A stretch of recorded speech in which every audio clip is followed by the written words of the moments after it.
Bonjour à tous, cette semaine on vous emmène avec nous au salon Vélofolis qui se déroule à Courtrai en Belgique. Vous ne connaissez peut-être pas mais ce salon a quelques années d'existence déjà et on vous emmène avec nous pour faire un tour, voir un petit peu ce qu'il y a comme nouveauté sur cet événement. Pas que du VTT, du gravel, de la route, du city, énormément de choses, des accessoires. On vous emmène découvrir tout ça maintenant avec nous et c'est parti.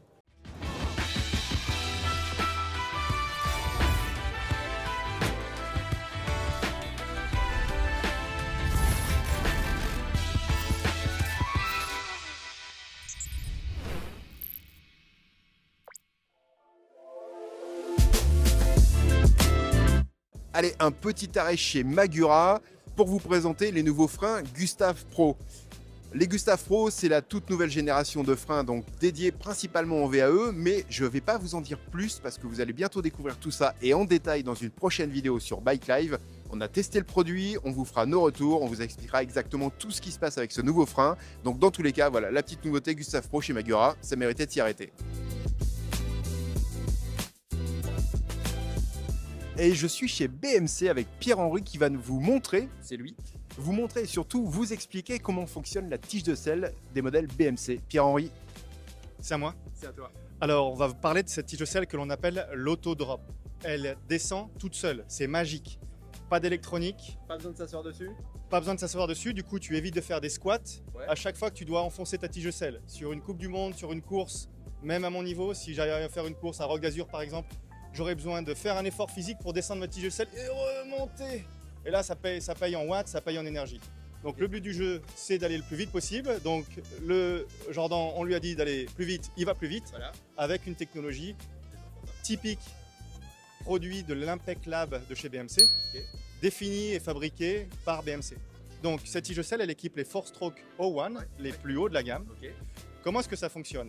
vas-y. Tu prends un peu comme ce prototype avec c'est un vrai prototype avec la bouteille de coca. On a un gros réservoir. Il y a des gros moyens chez BMC, hein. Vous recyclez les bouteilles de coca. bouteilles de Ouais. Vive la Suisse. Et donc, on fait très attention à notre environnement.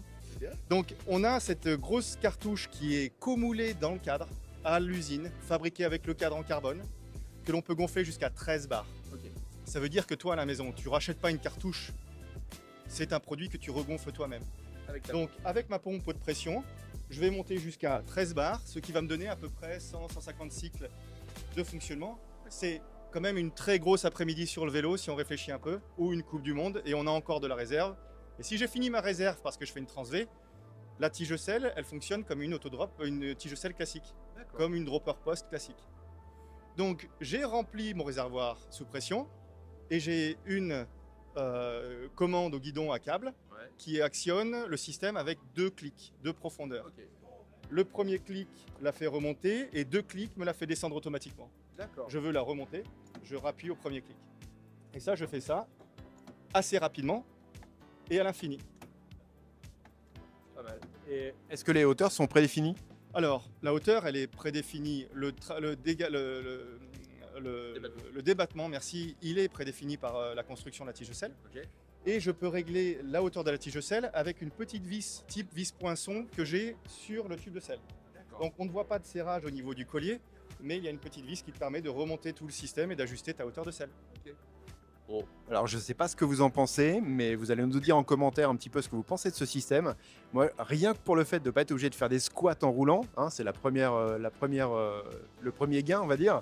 Et non, plus sérieusement, vous nous dites ce que vous pensez, si vous avez déjà eu l'occasion de l'essayer ou pas. Moi, en tout cas, je trouve que c'est une super idée et a priori, ça réussit pas mal à Jordan. Et bientôt à Loana.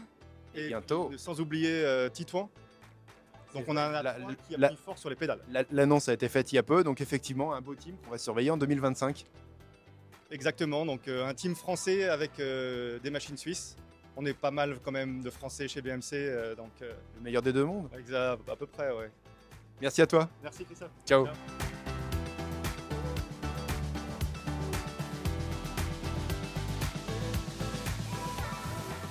Petit arrêt chez Sidi, le fabricant italien de chaussures bien connu, forcément pour ses modèles de route, mais également sa gamme VTT.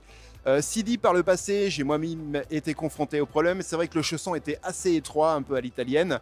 Désormais, avec la nouvelle semelle qui s'appelle Millennium Soul, vous avez 5 mm de plus en largeur au niveau du chausson, donc sur la gamme route et sur la gamme VTT. Donc par exemple, ce modèle. Le galbe est donc également un peu plus généreux au niveau de l'avant du pied et au niveau de la courbe. Donc pour les grands pieds et les pieds larges surtout, voilà, vous avez de quoi maintenant vous équiper chez Sidi, avec une gamme bien sûr qui est toujours disponible avec les modèles classiques. Mais voilà, un peu plus de largeur, ça fera pas de mal et puis ce sera toujours plus agréable pendant les sorties, donc affaire à suivre.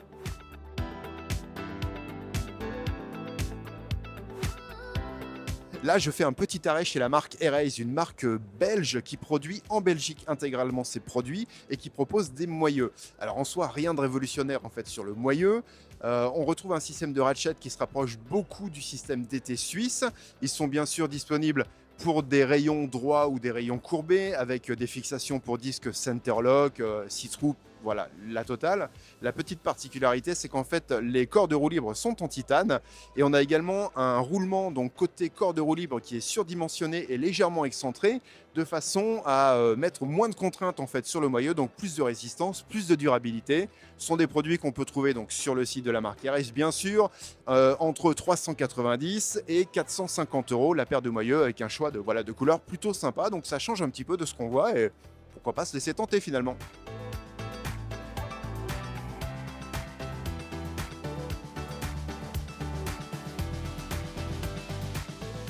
Donc petit arrêt chez Lapierre, j'ai pas pu m'empêcher de m'arrêter devant ce Spicy CF Team, donc avec un coloris spécifique donc pour le team de Coupe du Monde 2025, un effet marbré au niveau de la peinture, vous allez voir ça dans le détail, avec des incrustations, on dirait des feuilles d'or, donc juste pour le plaisir des yeux de ce modèle qui est vraiment magnifique à regarder, ça valait au moins un petit arrêt chez Lapierre. Je vous laisse apprécier et nous dire en commentaire un petit peu ce que vous pensez de cette peinture. Allez, je fais un petit arrêt chez Zefal, fabricant français d'accessoires, évidemment vous connaissez. La petite nouveauté, vous l'avez peut-être loupé, c'est que Zefal revient en fait dans l'éclairage, un secteur que la marque avait un peu abandonné depuis pas mal d'années. Et donc avec une gamme qui s'appelle donc Vision et Super Vision, des éclairages avant et arrière. Là ici on a les modèles arrière bien sûr, des éclairages avec des boîtiers en aluminium, des indicateurs de charge et même une commande déportée pour le modèle haut de gamme avec des gyroscopes et des éclairages à LED bien sûr. Donc voilà, une gamme à découvrir pour tous ceux qui veulent rouler un petit peu la nuit et aller taquiner le gibier dans les bois. Autre nouveauté également chez Zefal, un nouveau garde-boue avant, dont la particularité est d'exister en deux modèles. Un modèle qui sera livré avec des velcro de façon à s'adapter à tout type de fourche et un modèle qui sera livré avec donc, des adaptateurs comme celui-ci, de façon à pouvoir fixer votre garde-boue sur les modèles de fourche RockShox, Fox, SR Suntour et DT Suisse si je ne me trompe pas. Enfin, dernière petite nouveauté plutôt sympa, Zefal donc fait énormément d'accessoires, ça je vous l'ai dit.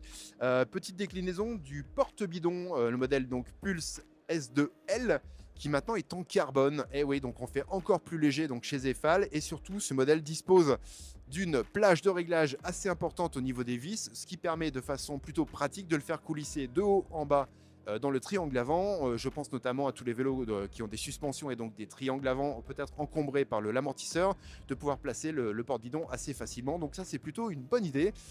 Donc encore une fois à découvrir au fil de l'année lorsqu'on aura l'occasion d'essayer toutes ces petites nouveautés. Et voilà.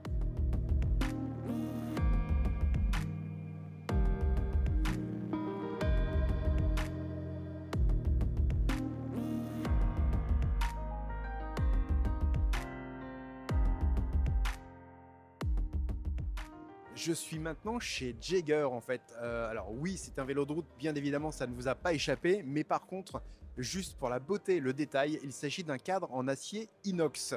Le petit détail qui va bien, c'est qu'en fait, le raccord au niveau du tube supérieur, des haubans et du tube de selle, c'est une pièce qui est imprimée en 3D et en inox. On a la même chose au niveau de la colonne de direction, ainsi qu'au niveau du boîtier de pédalier et des bases arrière, donc la liaison base-hauban. Vous allez voir dans les détails, franchement, la finition, elle est incroyable.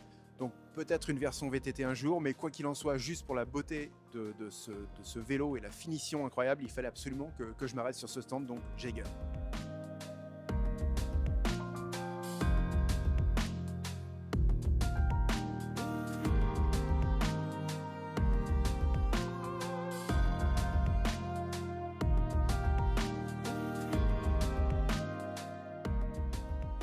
Je suis maintenant chez Scott devant le Scale Gravel 10. Le Scale Gravel 10, en fait, c'est tout simplement le cadre d'un VTT Scale classique, mais monté ici avec une fourche rigide en carbone et bien sûr toujours les roues en 29 pouces, mais avec des pneus assez peu cramponnés. Donc en fait, on est finalement pas très loin de ce qu'était le VTT il y a une trentaine d'années, donc tout rigide, mais on part ici d'une base de cadre VTT pour passer sur un usage un peu plus gravel, on va dire presque monster, on va dire demi-monster. Moi, j'aimerais savoir ce que vous en pensez en commentaire de ce nouveau type de concept, donc voilà, qui part d'une base VTT pour finalement arriver sur un usage un peu gravel. Voilà, vous nous dites ce que vous en pensez en commentaire. Petit arrêt chez Cube avec le nouveau modèle Réaction. Donc on part sur un cadre monocoque donc de série C62 bien sûr. La petite différence c'est que l'aérodynamique a été énormément travaillée, un peu comme le modèle Phoenix de la gamme. On a une intégration complète de la tige de selle. Le cadre est bien sûr au standard Boost. Il accepte désormais les pattes UDH et comme bien sûr la tendance va dans ce sens-là, on a une intégration totale du câblage et des durites au niveau du jeu de direction. L'esthétique est quand même plutôt soigné, donc on a un vélo qui a un look vraiment sympa avec une courbe au niveau des haubans que vous pouvez admirer, donc un modèle à découvrir très rapidement j'espère dans nos pages.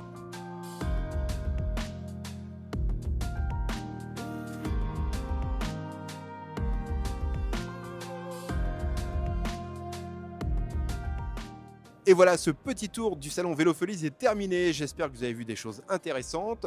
Comme toujours, vous n'hésitez pas, la section des commentaires, elle est là pour vous. Si vous avez des questions sur ce qu'on vous a montré, voilà, vous posez vos questions et on y répondra avec grand plaisir. Vous n'hésitez pas non plus à vous abonner, à liker, vous savez que ça nous aide au référencement. Et moi, dans tous les cas, je vous dis à très bientôt pour de prochaines vidéos.